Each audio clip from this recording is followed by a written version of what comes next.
बिस्मिल्लाहिर्रहमानिर्रहीम, अस्सलामुअलैकुम। आप देख रहे हैं JN न्यूज और मैं हूं आपकी मेजबान सुंबल ज़िया।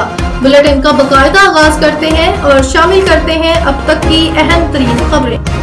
बहावलपुर से ब्यूरो चीफ महर मजीद आबिद की रिपोर्ट के मुताबिक खैरपुर टामेवाली में उर्स मुबारक ख्वाजा खुदाबख्श रहमतुल्लाह अलैह के मौका पर अरसा 2 साल बाद लकी ईरानी सर्कस की आमद की वजह से रौनकें लौट आई हैं।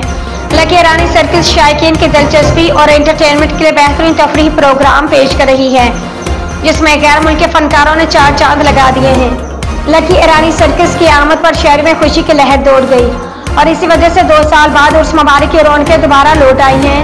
सर्कस के मैनेजर सैयद वकारुल हसन शाह इंतहाई मिलनसार और बाइखलाक इंसान है, जो हम वक्त अपनी ड्यूटी निभाने में मसरूफ रहते हैं ताकि शायकीन को कोई मुश्किल पेश न आए। लकी ईरानी सर्कस में हस्ब रिवायत सिक्योरिटी का भी बेहतरीन इंतजाम है और पंजाब पुलिस ने इस मरतबा पहली बार मेला में तमाम दाखिली और खारजी रास्तों में सिक्योरिटी एहलकार पाबंद किए हुए हैं ताकि कोई नाखुशगवार वाक़या रोनमा न हो सके और फैमिलीज पुरसुकून होकर मेला एंजॉय कर सकें।